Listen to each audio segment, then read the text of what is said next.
Preposition অবশ্যই আসে। Preposition of time আমরা তিনটে অ্যাট, অন এবং ইন, এই তিনটি প্রিপোজিশন বেশ একটু ট্যাকটিকের মাধ্যমে বুঝে নেব, ঠিক আছে? তো এখানে অ্যাট লেখা আছে, অ্যাটের নিচে টাইম আছে, ঠিক আছে? বা আমরা লোকেশনও করতে পারি, এখানে লোকেশন দিতে হবে, ঠিক আছে? লোকেশন। তারপরে ওয়ান হচ্ছে ডেজ, ডেট, ডেজ মানে দিন, ডেট মানে তারিখ, আর ইন হচ্ছে মান্থ মানে মাস, ইয়ার মানে বছর, সিজন মানে ঋতু। তাহলে আমি 10টা উদাহরণ নিয়েছি, ঠিক আছে? প্রথমে যেমন এপ্রিল আছে, তাহলে এপ্রিল কি? এপ্রিল কিসের নাম? তাহলে মাসের নাম। এপ্রিলের এ কিন্তু বড় হাতের। Always you have to write capital of the word, ঠিক আছে? এই যে এপ্রিল মাস, এপ্রিল, মে, জুন, জুলাই, ঠিক আছে? এগুলো যখন লিখবো এটা বড় হাতে দেবো বা প্রথম লেটার বড় হাতে দেবো। তাহলে মাসের নাম যদি হয়, তাহলে এই যে মান্থ মানে কি? মাস। তাহলে এখানে কি বসাবো? তাহলে এখানে আমরা কি বসাবো? In April. 2 নম্বরটা কি আছে? 2025। সাল বোঝালে কি বলবো? ইয়ার মানে কি? সাল, তা বছর, তাই তো? তাহলে এখানে কি বসাবো? ইন। তারপরে উইন্টার, উইন্টার মানে কি? শীত, শীতকাল, তাই তো? তাহলে শীতকাল কিসের নাম? ঋতুর নাম। তাহলে এখানেও কি আছে?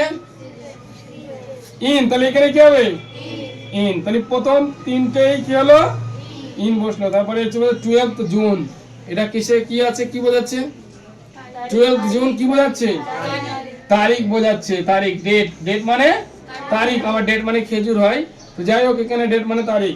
তাহলে এখানে কি লিখবো? অন লিখবো। আমরা তারিখের আগে অন লিখবো, ঠিক আছে? তারপরে আছে 8 AM। এম আর PM জানি সবাই। এম মানে কি? সকাল। রাত 12টার পর থেকে সকাল 12টা পর্যন্ত এম হয়। তাহলে এটা সকাল 8টার কথা বলছে। তাহলে এখানে কি বোঝাচ্ছে? টাইম বোঝাচ্ছে। তাহলে টাইম বোঝালে কি বসে? অ্যাট বসে, ঠিক আছে? তারপরে দা এয়ারপোর্ট কি বোঝাচ্ছে? লোকেশন বোঝাচ্ছে, লোকেশন, জায়গা বোঝাচ্ছে, তাই না? এয়ারপোর্ট। তারপরে পার্ক, দা পার্ক, দা স্কুল, এরকম যদি বোঝায় তাহলে কি করব? কি লিখবো আমরা?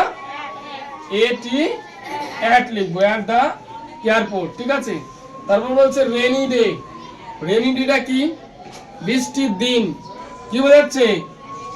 দিনের, দিন বোঝাচ্ছে। তাহলে কি বসবে? ও এন, অন বসবে। নেক্সট রো 4 নম্বরে সানডে। সানডে কি রে? সানডে কি? দিনের নাম। তাহলে এখানে কি বলবে? On Sunday. 7টা যে বার আছে তার আগে চোখ বুঝে কি লিখবি? অন লিখবি। বাকি রইলো দুটো ড্যাশ AM, 10 AM। কি হবে এখানে? কি বোঝাচ্ছে? টাইম বোঝাচ্ছে। তাহলে কি বলবে? অ্যাট। তারপরে পার্ক বোঝাচ্ছে, পার্ক কি বোঝাচ্ছে? অ্যাড বোঝাচ্ছে। তাহলে এই যে 10টা উদাহরণের মানে মাধ্যমে আমরা অ্যাট, অন এবং ইন এর ব্যবহার জেনে গেলাম, ঠিক আছে? এই ছোট্ট ভিডিওর মাধ্যমে আমরা মোটামুটি অ্যাট, অন আর ইন এর ব্যবহার ছোট্ট ট্যাকটিকের মধ্যে শিখে গেলাম, ঠিক আছে?